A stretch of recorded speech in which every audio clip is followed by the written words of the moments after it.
mendatangkan Doktif sebagai saksi. Tadi melihat perjalanan sidangnya seperti apa, Bang?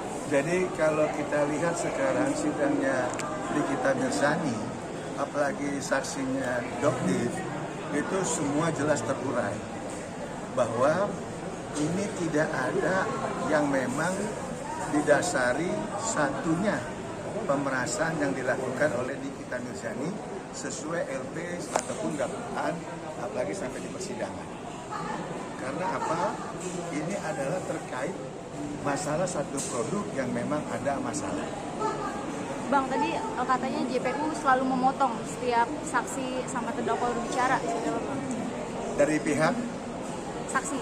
yang dipotong. JPU-nya memotong. Nah, disinilah yang sangat kita sayangkan, karena saksi itu di dalam satu persidangan itu diharapkan untuk membuatnya terang satu masalah, bukan malah dibatasi keterangannya. Apalagi kalau saksi ini itu merupakan saksi fakta yang memang dia tahu tentang satu produk yang memang juga dia bisa menerangkan secara gamblang terutama dalam persidangan. Itu sangat-sangat kita sayangkan. Bang, meskipun jadi saksi, tapi Doktif sendiri produknya baru aja ditarik oleh BPOM, Bang. Mungkin ini seperti Bang akan memberatkan di kita nggak, Bang? Jadi kalau terkait produknya saksi tersebut, itu kan tidak berhubungan dengan kasus yang dilaporkan oleh Dr. Gledis ya, Reza Gledis ya.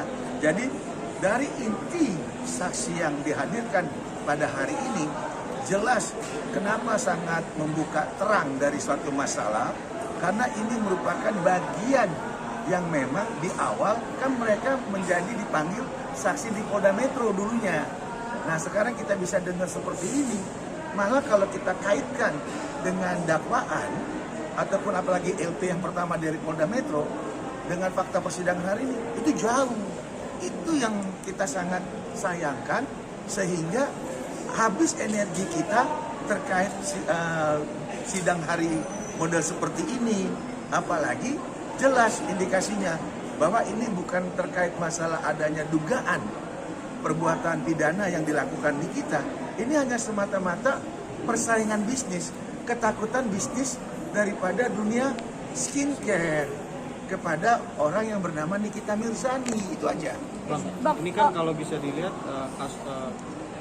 perjalanan dari sidang ini kan lumayan cukup menegangkan ya Bang ya.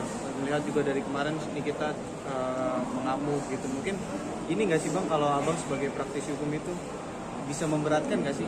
Memberatkan siapa? Nikita. Apanya? Dalam dakwaan gitu atau mungkin dalam... Kalau dakwaan kan sudah jelas. Ini dakwaan yang dipakai jaksa itu adalah dakwaan yang memang dikeluarkan dari pihak kepolisian. Kan kepanjangan tuh dari pihak polisi kepada pihak jaksa.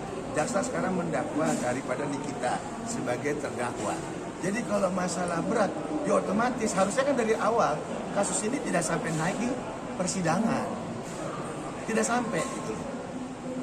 Tapi untuk perilaku Nikita di persidangan sendiri bisa memberatkan nggak, Bang? Kalau perilaku sekarang kita bicara seorang terdakwa yang sekian bulan itu di dalam tahanan, yang dia merasa tidak pernah ikut campur dalam perkara Dr. Gledis. Bagaimana coba? Itu hal yang wajar, hal yang manusiawi. Ya, kayak siapapun manusia yang dituduh dilakukan pidana ataupun dibilang melakukan suatu perbuatan melawan hukum, padahal dia tidak melakukan. Coba bayangkan. Bang, ada unsur sendiri sih Bang, ini kan tadi Abang bilang juga nih bahwa persaingan bisnis Ya. kita sendiri itu menjadi kambing hitam dari ini. Makanya tadi saya bilang ini kan ada siklus yang namanya suatu bisnis skincare. Nah, dengan adanya review-review yang dikeluarkan oleh Nikita Mirzani, ini kan jelas membuat tidak nyaman dunia skincare yang sedang digeluti sama orang-orang yang memang tidak suka reviewnya Nikita Mirzani. Bang, soal rekaman suara yang dimiliki Nikita Mirzani seperti apa menurut Abang? Nah, rekaman itu sendiri harusnya patut didengarkan.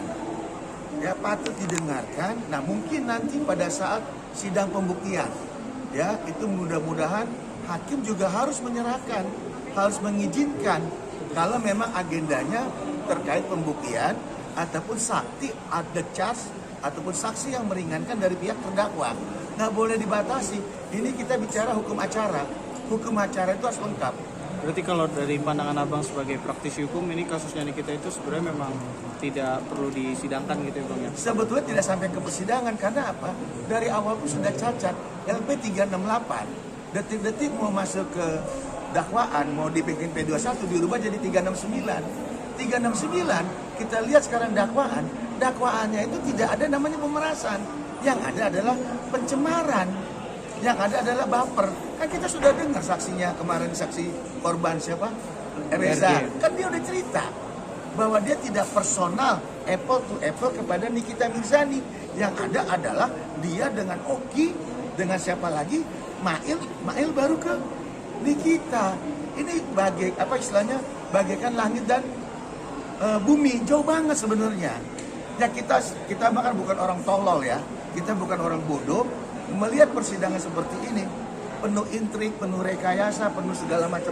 Kita duga, kita mohon agar hal-hal yang ini nggak patutlah kita pertontonkan. Oke bang, terkait Fitri Saluter, mungkin abang kemarin kan sempat sudah bersuara di Instagram